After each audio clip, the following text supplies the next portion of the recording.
कार्यक्रम के प्रायोजक हैं कमला पसंद, स्वाद में हमेशा 2 कदम आगे।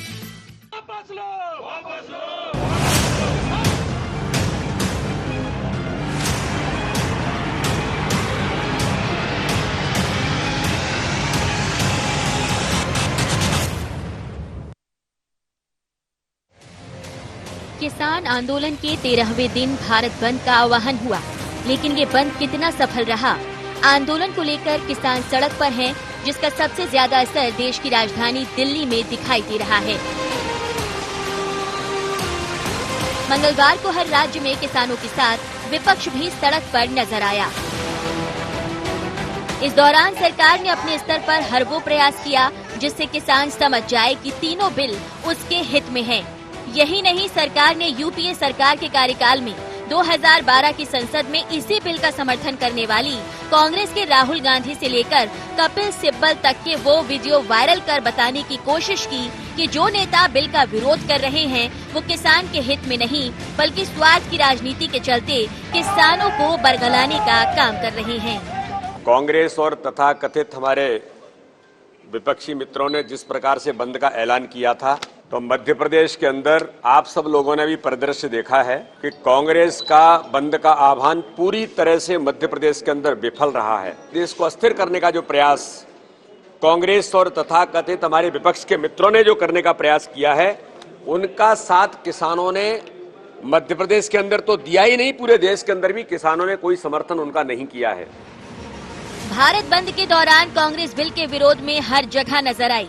कांग्रेस कई स्थानों से बंद के दौरान छिटपुट झड़प की भी खबर आई, लेकिन मध्य प्रदेश में कहा जाए तो बहुत ज्यादा असर दिखाई नहीं दिया। कांग्रेस के नेता जरूर सरकार पर बरसते दिखाई दिए।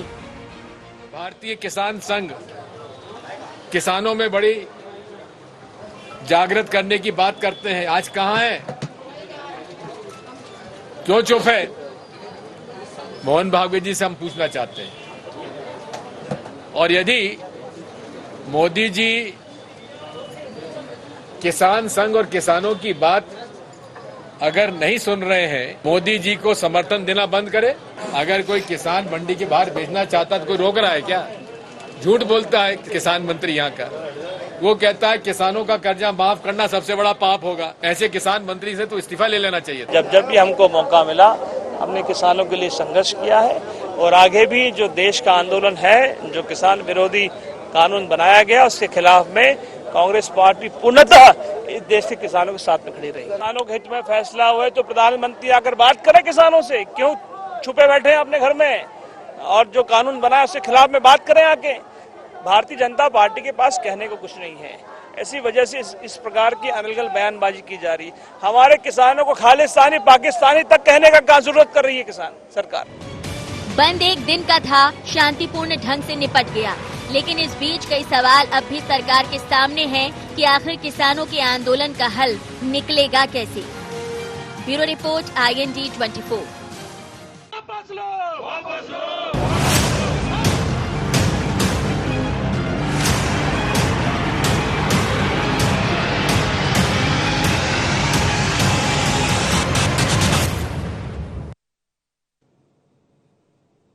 IND एजेंडा में आपका स्वागत है। मैं हूं मनोज सनी। आज का एजेंडा है आंदोलन किसका, इस पर बात करेंगे। उससे पहले डाल लेते हैं कुछ खास बिंदुओं पर निगाह।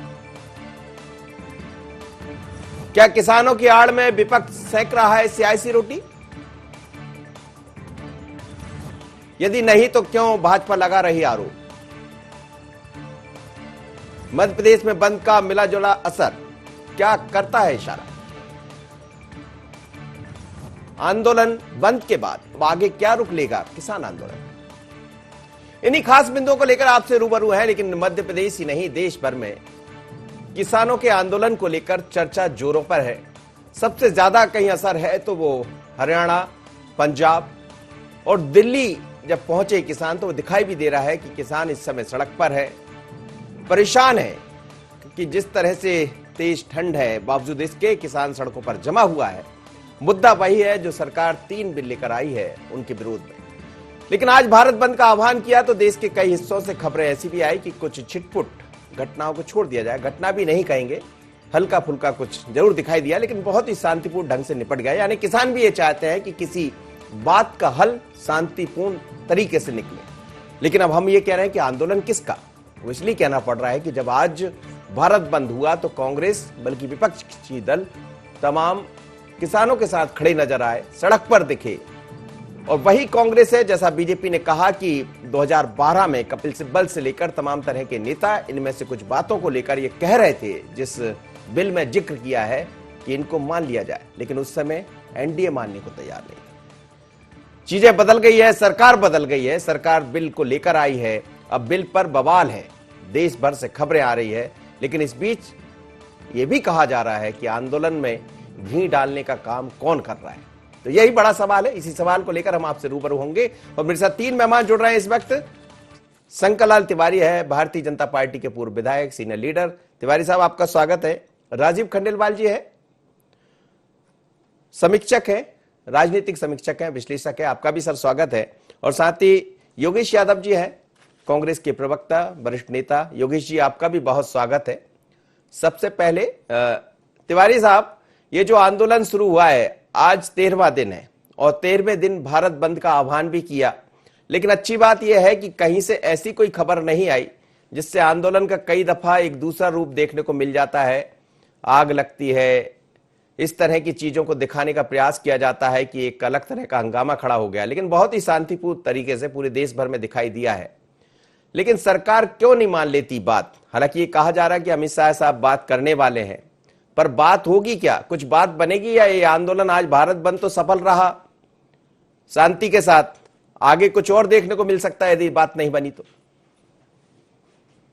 देखिए, भारत बंद सफल रहा, मेरे को क्षमा करेगा मनोज जी, हाँ। मेरे गले के नीचे नहीं उतर रहा। आप भी पता नहीं क्यों कह रहे हो, पर आप कह रहे हो तो आप वरिष्ठ हो, पत्रकार हैं, आप मेरे मार्गदर्शक हैं।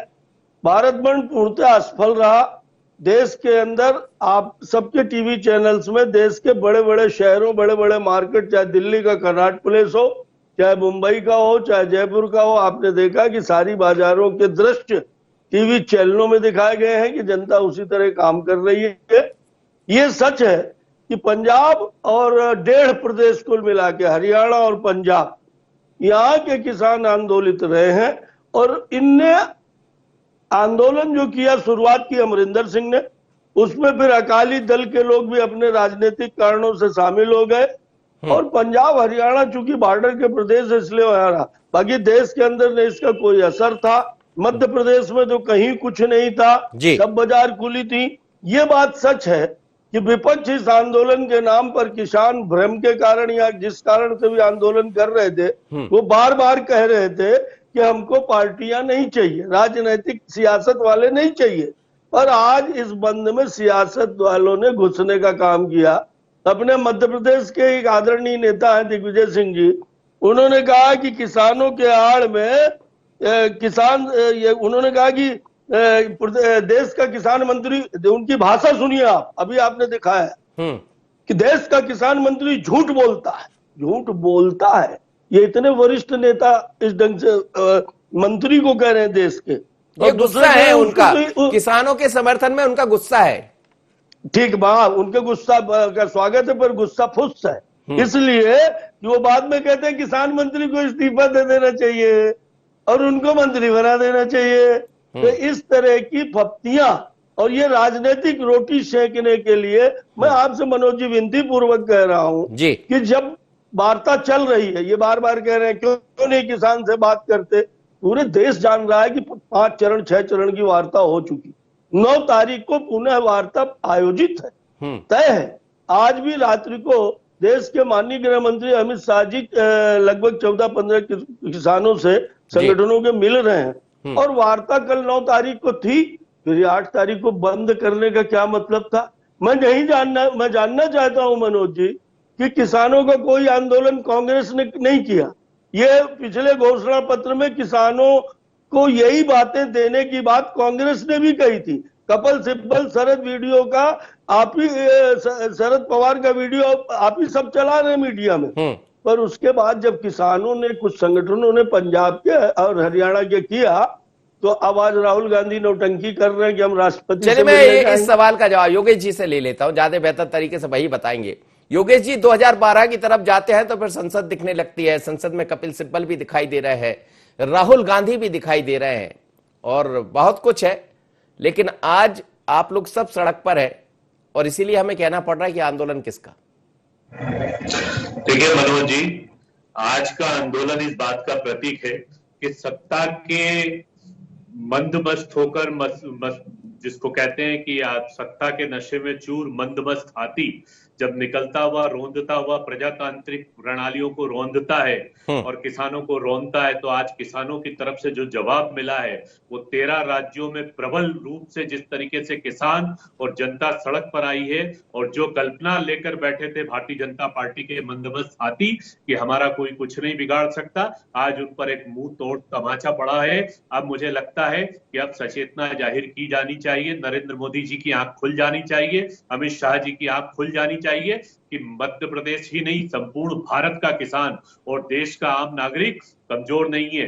ये किसान आंदोलन जिसको खट्टर साहब ने कहा आतंकवादियों की जमात है, अलगाववादियों की ताकत है, जिसको नरेंद्र तोमर जी ने अब शब्दों का प्रयोग किया, आज वो बेंगलोर से लेकर केरला तक और केरला से लेकर कलकत्ता तक और कलकत्ता से लेकर बड़ौदा तक और बड़ौदा से लेकर जम्मू कश्मीर और उत्तर प्रदेश और बिहार तक और मध्य प्रदेश के ग्रामीण क्षेत्र के अंचल तक जिस तरीके से प्रवाह किसान का हुआ है और संपूर्ण भारत बंद ने इस बात का संकेत दिया है कि सत्ता के मंदमस्त हाथी इस उन्माद में ना रहे। लेकिन ये बार बार योगेश जी जिक्र आ जाता है, योगेश जी बार बार 2012 का जिक्र आ जाता है जिसमें कपिल सिब्बल साहब कुछ बोलते हुए दिख रहे हैं। मैं उसका कहूंगा तो समय जाया होगा, आपने भी सुन लिया होगा क्योंकि वो वीडियो भी जारी हो रहे हैं। वो क्या था?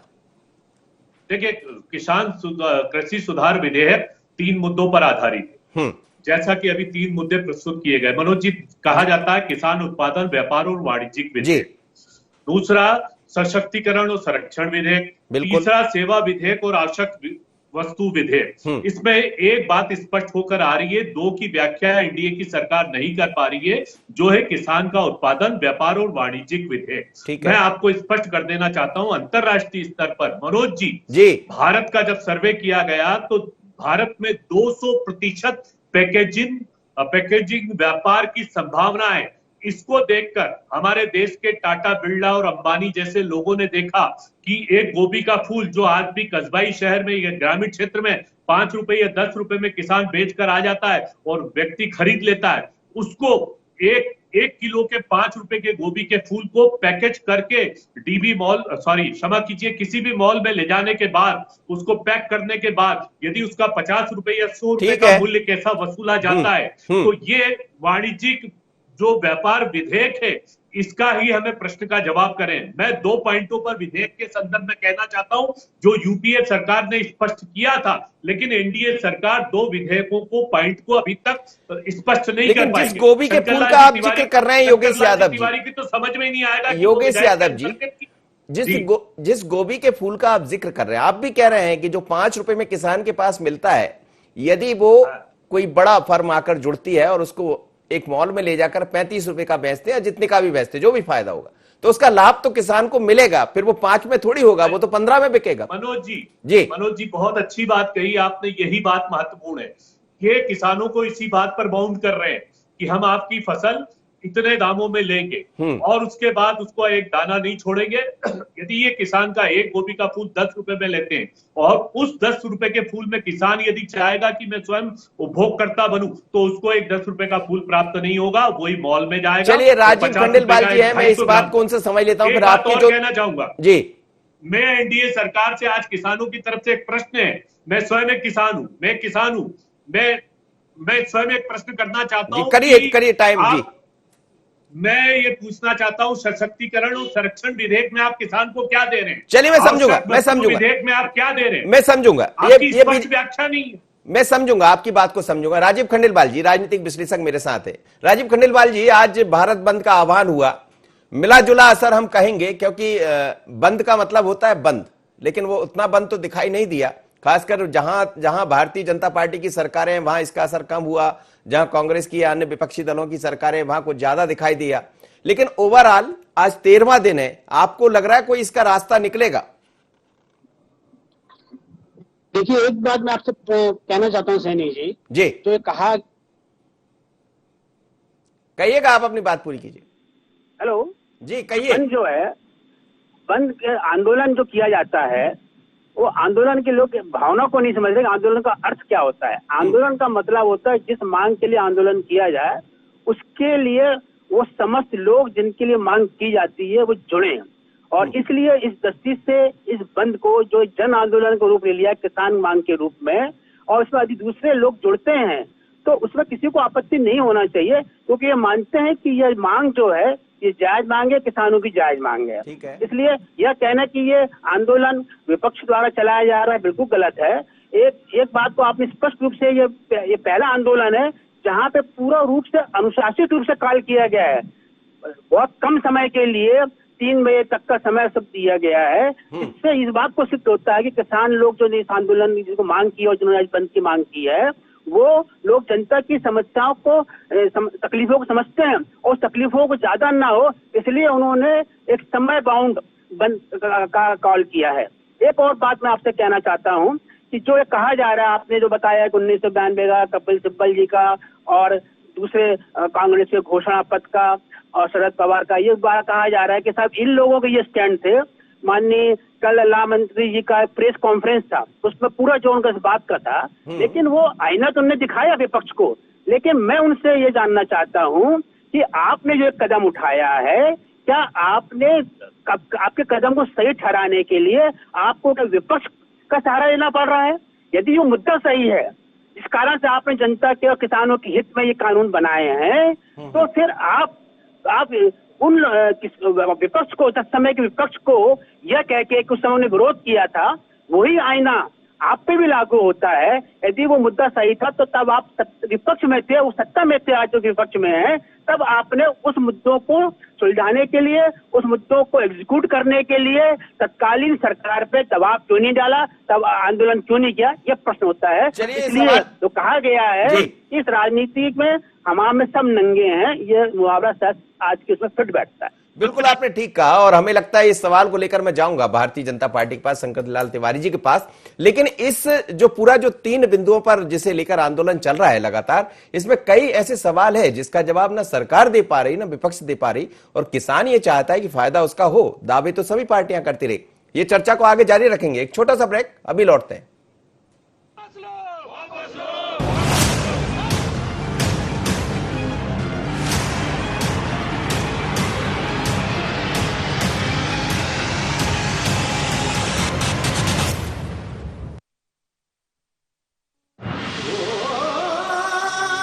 कोई खास है, कोई बात है,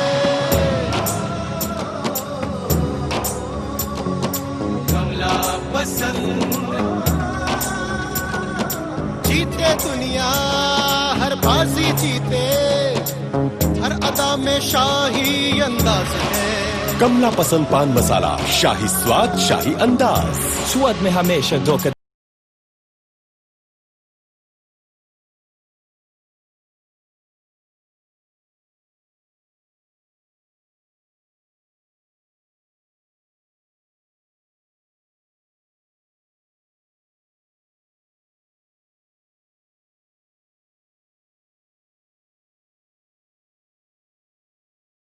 All the facilities at your home.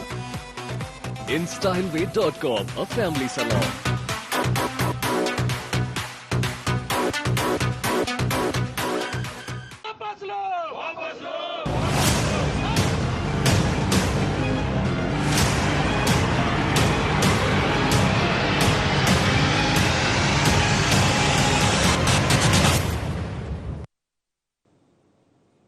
आंदोलन किसका, आज हम इसी विषय को लेकर बात कर रहे हैं। मेरे साथ 3 मेहमान जुड़े हैं। शंकर लाल तिवारी जी के पास चलूंगा। तिवारी साहब, सरकार में आने के बाद क्या प्रायोरिटीज बदल जाती है? विपक्ष में रहने के बाद क्या प्रायोरिटीज कुछ अलग होती है? और यही दिखाई दे रहा है। 2012 के वीडियो आज आप दिखा रहे हैं, उस समय आप विरोध कर रहे थे, आज वही कांग्रेस विरोध कर रही। लेकिन किसान बेचारा क्या करे? कोई रास्ता तो निकाल लीजिए, क्योंकि यदि वो ठंड में बैठा है तो सरकार को विचार करना पड़ेगा, समझना पड़ेगा। सरकार में आप है तो उम्मीद भी आपसे लोग करेंगे, और जैसा खंडेलवाल साहब भी कह रहे थे, उनकी बात का जवाब भी दे दीजिएगा। देखिए, खंडेलवाल साहब जी बहुत अच्छी बात कर रहे थे। यादव जी तो हमारे कह रहे हैं कि हम कुछ समझ ही नहीं पाएंगे, वही सारी डॉक्टरेट किए हैं। और पर उनको मैं बता दूं कि बिल्ली के भाग से छीका वीका फूटने वाला नहीं है। मैं इतनी कह रहा था कि इतने चरणों की बात 5-6 चरणों की हो चुकी। 9 तारीख को पुनः ये बात आयोजित है। किसान भी तैयार हैं बात करने को, सरकार भी बात निरंतर कर रही है और हम शुभ सोचते हैं। मुझे पूरी उम्मीद है कि कहीं न कहीं नरेंद्र मोदी जी, अमित शाह जी और कृषि मंत्री जी ये विषय निकाल लेंगे। अभी आदरणीय यादव जी ने कहा कि देश का किसान मंत्री जो है वो अभद्र भाषा का इस्तेमाल करता है। मनोज जी, डिबेट में कुछ तो भी बोलना। अपन सब नरेंद्र सिंह को जानते हैं। मैं सोचता हूँ नरेंद्र सिंह जैसा मीठा और सरल बात करने वाला मैंने नेता अपने बीच में अभी इधर नहीं देखा। और इसलिए नरेंद्र सिंह जी ने, कृषि मंत्री ने अभद्र भाषा का व्यवहार किया। मैं यादव जी से कहूंगा कि ये उचित नहीं है। वो बहुत सरल व्यक्ति हैं। चलिए, ये तो ठीक है, लेकिन वो उनके कुछ सवाल थे, उसका जवाब दे दीजिए आप योगेश यादव जी। मैं सवालों का जवाब देने आ रहा हूँ। कांग्रेस में इच्छा शक्ति नहीं थी भाई साहब। कांग्रेस अगर चाहती, बहुमत में थी, कांग्रेस को किसने मना किया था ये कानून पास न करे? पर कांग्रेस में इच्छा शक्ति नहीं थी और नरेंद्र मोदी जी में इच्छा शक्ति है। वर्तमान सरकार में तो उस समय आप इच्छा शक्ति बढ़ा देते, आप भी तो बैठे थे सामने, आप लेकिन विरोध नहीं, हम कुछ बिंदु पे विरोध कर रहे थे और जो बिंदु थे उन बिंदुओं पर विरोध उस समय लाजिमी था, इसलिए कर रहे थे। पर हमने इस घोषणा पत्र में इनने भी यही बातें लिखी हैं कि हम इसको लागू करेंगे। हमने, हमारे प्रधानमंत्री जी ने ये कहा है कि हम किसानों को, किसानी को लाभ का धंधा बनाएंगे और उसके लिए उन्होंने कोई उपाय किया। अब उस उपाय में भैया थोड़ी बहुत उस काम को होने देते। आज कॉन्ट्रैक्ट फार्मिंग की बात हो रही है। पूरे उत्तर प्रदेश में, पूरे महाराष्ट्र में गन्ने की खेती 99% कॉन्ट्रैक्ट फार्मिंग में होती है। तमाम प्रकार के निर्यात यदि हो रहे हैं तो पंजाब और हरियाणा के किसानों से निर्यात हो रहे हैं विदेशों में, जो भी निर्यात कृषि से संबंधित जिनसों का हो रहा है। और इस स्थिति में ये बिल जो है आया था, इस बिल में कुछ किसानों ने आपत्ति की थी, सरकार में उससे चर्चा कर रही थी। पर इस बीच में जिस ढंग से उसमें सियासत जोड़ने की बात की गई, ये पवित्र आंदोलन को कम करने की बात की गई, मुझे पूर्ण उम्मीद है कि ये भ्रम दूर होगा। आपके पास इस बात का जवाब नहीं है कि एमएसपी का क्या होगा? आपके पास इस बात का जवाब नहीं है कि जो सरकार से एमएसपी का जवाब सरकार दे रही है। सरकार कह रही है, एक बार भी नहीं कहा। उसने कहा एमएसपी हम आज भी दे रहे हैं, कल भी देंगे और एमएसपी पर लिखित देने की बात योगेश यादव जी, चरण की योगेश यादव जी, सर प्रतिक्रिया लेने की समय नहीं है जी। योगेश यादव जी, देखिए, ये कृषि बिल पूंजीपतियों और उद्योगपतियों की पूरी सुविधा पर आधारित है। मैं एक छोटा सा मनोज जी उदाहरण देता हूँ। अभी मटर जो बाजार में आ रही है, सीजनल सब्जी है मटर हमें 25 रुपए कस्बाई शहर में मिल जाती, 20 रुपए किलो मिल रही है। वही फ्रोजन मटर का 250 ग्राम का डब्बा आप मॉल में जाएंगे तो 60 रुपए उसका मैन्युफैक्चरिंग प्राइस है। ये इसी को ठीक कर रहे हैं मोदी जी। बाबा सुन लीजिए, मैं बात कर लूं, आप हमारी तिवारी जी बात सुनिए। मैं इसको पूरी हंडी का एक चावल बता रहा हूं कि चावल पकने के बाद क्या होगा, ये एक इसकी वानगी है, संपूर्ण फसलों का होगा। फिर यही बात चावल पर आएगी, यही गेहूं पर आएगी या अन्य सब्जियों पर बात आएगी। मैं एमएसपी के बारे में ये पूछना चाहता हूं कि अभी तक सरकार मिनिमम सपोर्ट प्राइस के बारे में घोषणा क्यों नहीं कर रही है, कमिटमेंट क्यों नहीं कर रही है? अभी तक कोई कमिटमेंट नहीं मिल रहा। ये मैं कोई नहीं कहा, अभी तक सरकार ने नहीं कहा एकाधिकार पर मनमानी होगी। और अभी तक आपका कृषि विधेयक बिल की परिभाषा आदरणीय नरेंद्र भाई तोमर से लेकर माननीय प्रधानमंत्री जी स्पष्ट रूप से व्याख्या नहीं कर पाए हैं। तो मैं ये पूछना चाहता हूं, प्रधानमंत्री क्यों बच रहे हैं, जो मन की बात बहुत जल्दी आकर करते हैं? आ जाइए साहब, आप टीवी पर आप कह रहे हैं कि 2-4 संगठनों का ये कृषि का, अभी तिवारी जी ने कहा कि किसान आंदोलन बहुत कम लोग, 500 संगठन देश के, आज 500 संगठन खड़े हुए इस आंदोलन के पीछे। और अभी 13 संगठनों के प्रतिनिधि आज अभी 7 बजे आपके अमित शाह जी से मिलने के लिए अभी मीटिंग चल रही है उनकी। आपको ये नहीं मालूम? चलिए उम्मीद करना चाहिए।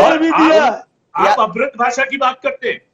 मनोज जी, मैं पूछना चाहता हूँ, अभद्र भाषा की बात करते हैं आपके खट्टर जी, आतंकवादी कहते हैं, अलगाववादी कहते हैं किसानों को, सरदार कौम को आप अलगाववादी कहते हैं। मुझे दीजिए समय सर, समय सर।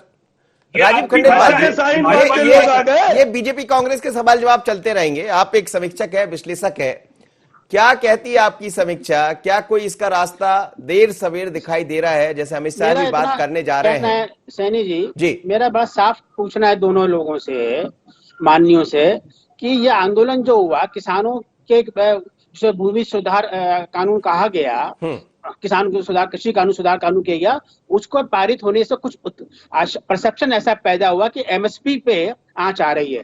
उस पर पूरी सरकार से लेके अब आज भी जावड़ेकर साहब ने यह स्टेटमेंट दिया कि 55 साल से एमएसपी चली आ रही है, आज भी चलेगी और कल भी चलेगी।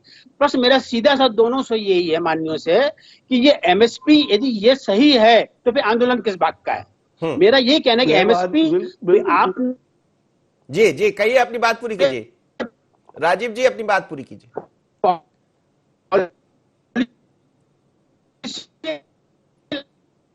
प्रोडक्शन की एमएसपी में फंड खरीदती है तो 10% किसानों की मांग खरीदी करती है, 90% किसानों को मिलता नहीं है।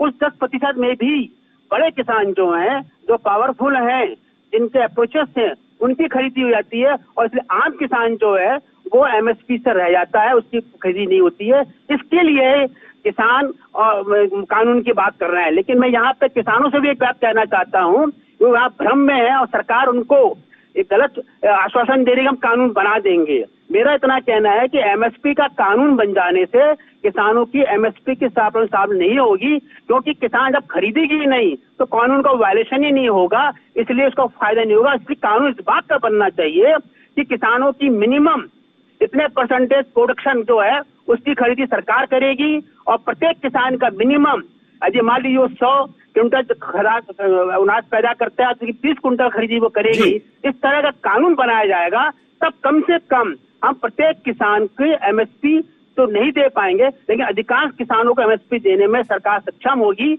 यह बात जरूर है कि हम पूरे किसान को, सरकार की आर्थिक स्थिति नहीं है कि वो एमएसपी दे पाएगी, इसलिए सरकार को और किसान को इस बात पर बैठकर विचार करना होगा कि जो 8 से 10% की अभी खरीदी हो रही है वो कितने परसेंट सरकार अपने फंड्स को और बढ़ाकर 30, 40, 50% कर सकती है, ताकि अधिकतम किसानों को फायदा हो सके और वास्तव में मिल जाए। चलिए सर, मैं समझ सकता हूं आप तीनों मेहमानों को बहुत बहुत धन्यवाद। लेकिन मध्य प्रदेश सहित पूरे देश में आज जो किसान आंदोलन हुआ और भारत बंद का जो आह्वान किया गया था, उसका मिला जुला असर देखने को मिला है।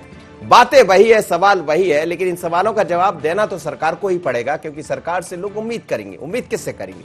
जो सरकार में है उससे उम्मीद की जाएगी। जनप्रतिनिधि आपको जनता का प्रतिनिधि बनाकर इसीलिए पहुंचाया जाता है कि आप हमारी बात रखिए। किसानों को लाभ का धंधा बनाने की बात हर सरकार करती रही, लेकिन आज भी किसान लाभ की तरफ नहीं बढ़ा है, बल्कि लाभ किसका होता है। और यही एक सबसे बड़ी भ्रांति है कि यदि ऐसा होता है, कॉन्ट्रैक्ट फार्मिंग या एमएसपी की जो बात कही जा रही है, तो फिर नुकसान किसका होगा? क्या सरकार समझाने में नाकाम रही है या सरकार इसका कोई रास्ता निकाल रही? क्योंकि अमित शाह बात करने वाले हैं, पर उम्मीद की जाना चाहिए कि आंदोलन जल्द खत्म होगा, क्योंकि किसान भी चाहता है कि वो अपनी फसलों की तरफ ध्यान दे, आंदोलन की तरफ नहीं। और आज तारीफ करना होगा किसान की, बहुत ही शांतिपूर्ण तरीके से देखने को मिला है और यही उम्मीद है आगे चलकर भी ऐसा ही होगा। पर बहुत उम्मीद लगाकर सरकार भी बैठी। आज इतना ही, मुझे दीजिए इजाजत, बने रहिए IND 24 पर।